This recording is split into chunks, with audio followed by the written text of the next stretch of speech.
Dating modern women on the Whatever podcast. Here we go. Do you want a guy to pay for you on the first date? Oh, yeah, absolutely. Yeah. I'd say no, if I'm being honest. I mean, if he offers, maybe, but I'd like to offer myself too. But then I've would never you let been him? on a date where a guy wanted me to pay ever. Because that's not how it should be. Yeah. Guys should take. If you're courting a woman, you're supposed to take. Actually, they would be insulted if I even reached Yeah. for my bag. Oh Would yeah, they? for sure. Yeah. You think so? Yeah. Okay. So let's go around the table on this. So what was your answer to the? Well, if he offers, I'd allow it, but I would also offer for that, or I would pay for dessert or something like that after. But I mean, would you? Okay, if let's say the check. Here's a better question. Let me ask two questions. One, just point blank period. Who do you think should pay on the first date? And then the second question is, if on the first date the guy said, "Hey, let's split the bill," would that be a turn off? Would it be a deal breaker? So just going back to you, would that be a deal breaker? What? What I part? just stated. If he asked to split the bill. If the guy asked to split the bill. It depends on their reason, but if they had a good reason, I wouldn't be insulted. He didn't give a reason. Let's say that he doesn't even. Okay, you're on a date with a guy. The waiter comes and he tells the waiter 2 checks. And it's the first date? First date. These are separate checks, please. I would be very surprised. Deal breaker, would it be? I would not date them again unless they were gonna make it up to me somehow. Okay, so it would be maybe not a red flag, but it'd be a deal breaker. They would have to really make it up to me for me to okay. Sure. Who's paying on the first date? Now, I know that women, the pickings are slim for guys, but guys, these are your choices. Oh my God. I really hope this is a very small sample space of women and not indicative of who's out there in the dating market. My own life coaching practice, I'm really more now into trying to help young folks find a good mate, because I took so many years. It took me 35 years to find an appropriate mate and then find out who I needed to be in order to allow this relationship to take place.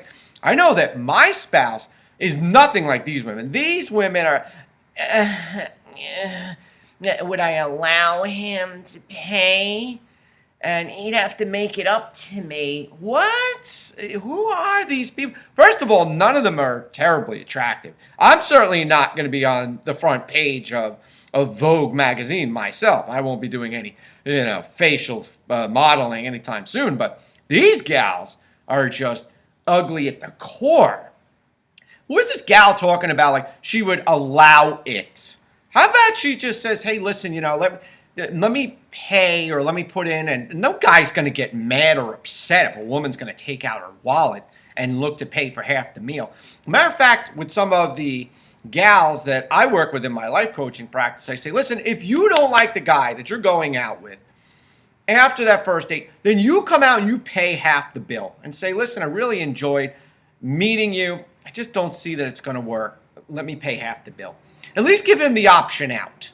Don't make him feel like a fool that he's going to pay for this whole date. You get a free meal, and then he walks out of there with nothing. That's not a good risk. He could take a better risk at a blackjack table and get better odds, I'm pretty sure. This other gal talking about that the guy would have to make it up to her. What are you talking about? The problem is that women have been led to believe for so long that they are the prize and that men are getting the prize. I think that all the women, what they're looking for is the man is the prize. They're looking for a 6-figure guy, 6 feet tall, that's got 6-pack abs. That sounds like a prize to me. And there's not a lot of those guys walking around out there. If you look at the statistics about how many men in the United States of any race is making more than $100,000 a year, especially in marrying range, 25 to 30 years old. It's kind of ridiculous. But these women's expectations are just absurd. How about saying, let me pay, or, allow me to pay half? Or if he said, separate checks, well, you don't know him. He doesn't know you. He's got as much to risk as you do. He spent as much time making himself up, make sure he had the right clothes, the right cologne. He had to shave himself. He had to make sure his hair was done as well. I don't know why these women think they put so much more into prepping for a date than a man put in, because they're both taking a chance with their time, investment of product and clothing and all that stuff. They're both equally situated in risk when they're sitting at a table meeting for the first time. These women's just have it ass backwards, just crazy nuts. Let's get back to Brian and whatever. Let's see where this goes. Sure. What about you? I would be willing to split it. Okay. So then who should pay on the first date? Or split? I'd say half and You're half. fine with split? Okay. Yeah. And you'd be fine if the guy asked for 2 checks when the waiter came, you'd be Yes. cool with that? Okay, what about you? I think the guy should pay on the first date Okay. Why is that? because they asked me out and I spent my money, like she was saying, like on the hair, the makeup, getting ready, the clothes, everything like that. So I am investing in myself as well. Okay. And if a guy did ask for separate checks, what would you do? I just probably wouldn't see him again. Even if he was interested in seeing you again and the date otherwise went okay? Yeah, I wouldn't see him again. Done? Okay. Done. Fair enough. Gentlemen, steer clear. Run from this gal. Why? What's the big deal? She's talking about she had to do her hair, her nails, her skin. Right? All she did was put on a mask, is what she did. Cover up all of her inequities on her face, probably. What? A guy didn't go out and he had to buy a hair product? He didn't have to shave? He didn't have to spend money on a nice shirt so that you'd be impressed, so he'd look like a man of ways and means? And let's just say he wasn't feeling it, or he said, maybe I need more time getting to know this gal, and let's split the checks, because again, we're equally situated at risk whether or not this is or is not going to work. But according to this gal's logic, I wouldn't see him again. Why? Because he didn't want to pay the whole thing. I mean, I would pay the whole check. I was out with my friend last night. My friend is 84 years old. And let's just say she's a woman of weight and means 7 figures deep. But me, I asked her to go out, so I have to pay the bill, and I'm perfectly fine with that. But I'm not looking to date my 84-year-old friend. These two people are equally situated, trying to size each other up. So actually, if she doesn't want to see you again, and guy, you took her out and paid the bill, I think she did you a favor. Okay, fair enough. What about you? I would prefer the guy to pay on the first date, but I just went on a date recently and he paid for dinner and I paid for dessert. So he paid 50 and you paid 10? Something like that? No, it was actually like both at stands, like food trucks, so it was cheap for both Oh, ends. And I okay. offered to pay for dessert because I felt bad. See, I think that's so fair. That's like what I was saying, Yeah. like it's. But you normally felt I'd want bad. them to pay. Normally you'd want the guy to pay. Yeah, but it wouldn't be like a deal breaker. Like I wouldn't, But would it be like slightly negative brownie points? If they or whatever? want me to pay, then that's weird. If I offer to pay, then that's cool. Like, Sure. because I've had a guy want to do 50-50 and I thought he was so unattractive and I was like, that is just so lame. Like, you're so lame. But like, I will offer to chip in. Like, just don't make me, I guess. I Sure. have a problem with authority.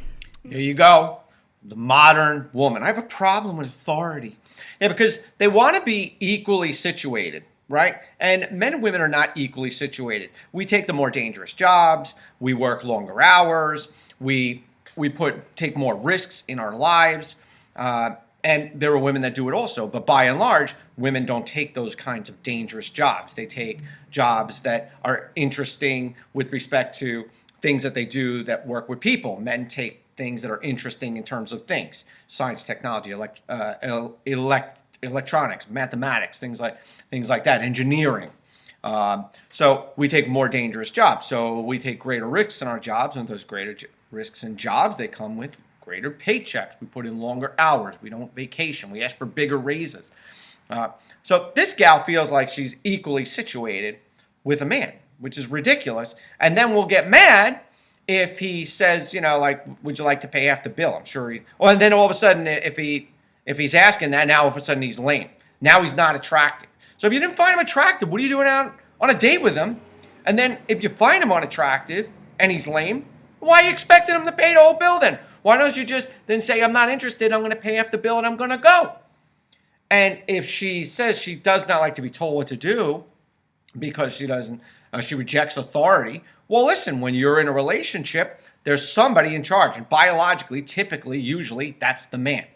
Okay? I'm not saying the man is the boss, but my job, my responsibility is to be the head of my home, the head of my household, to lead my woman to a place of safety and to lead her to a place of success and to protect her and to give her a great, fabulous life. And to do that, I need her cooperation and I need her understanding. I need her to be on the same page with me. So one of us has to lead because you can't have two leaders. We're not equally situated in this partnership. And if there is a partnership between these two people, there's always got to be one person who's got to take the lead to make the decision. Biologically, commonly, traditionally, the way it always worked was when it was the man. But that's when men were men and goyles were goyles. You have a problem with authority. Just to be clear, why is it lame if he wants to go? Because I agree with you, but why do you think it's lame if he goes 50-50? Honestly, I couldn't pinpoint it, but I literally remember like how I felt last time this happened, where the dude was around my age. I thought he was so cute, and then he wanted to go 50-50, and I was just disgusted. Like any chance of sex happening was gone. So Why do you think that is, though? I don't know. I didn't feel taken care of. You need like a man to take care of you. You don't need that, but it feels good. Oh. We'll come back to. Or did you have more? Or No, we can. Yeah. Actually, I'd like to hear the answers from these other women on that. But We'll come back to that though. I'm sorry, I just can't process this modern woman logic. You want to be equally situated, right, in the relationship. You don't like the authority. And you find the guy lame if he's asking something of you. And then what? You're going to withhold sex if he doesn't pay for the whole thing? I don't understand. I'm not following this entire logic. Okay, you want a guy to take care of you. Well, then you're basically saying you're submitting to the man doing that, so you're endearing yourself to him, basically elevating him to a level of superiority. You always want to look up to your guy, right? You won't date a guy that's, if you're 5'5", 5'4", 5'3", no. You want to know why? Because you don't feel safe. You don't feel protected. That's why you want a man who is superior, right? Makes you feel safe, makes you feel comfortable, makes you feel taken care of. Well, with that is going to come some level of authority. And you know what's going to come with that? Some expectation from the man of cooperation on your part. But guys, cooperation with this one, not going to happen. I think whoever asks for the date pays for the date, but I would prefer Whoever a man asks. paid for the date. Like I'm going on a date with some random man. I think a woman's time is valuable. Like A woman's time is valuable. I wouldn't want to pay for the date. Is Honestly. So your time is more valuable than his time. Yeah, I think women are like art and gorgeous and beautiful. What if he makes 10 times more money than you? Great, then that's even more the reason he should be paying for the date. But his But time would quite he's- literally be, I suppose, more valuable than yours. Yeah. Well, Well, But continue. Okay. Oh my God. Who's going to listen? Nobody at this table, I don't know how Brian from whatever does this. I don't know if I would have the patience to listen to this nonsense. So a woman's time is more valuable than a man's, but you're looking for a guy who's six figures. And if you're not earning six figures, then by every measure of a literal terms, his time is more valuable. Yeah, women are beautiful. They're wonderful. They're soft. They're delicate. They're the gentle sex, as Christopher Hitchens used to say. So what are you saying? Like your time is more valuable than a man's time? She seems like she has a superiority complex. Who's going to date her? I hope any guy before they date any of these women sees this podcast. This is your future. This is what you're getting into with these women. Gen Z, I weep for the future.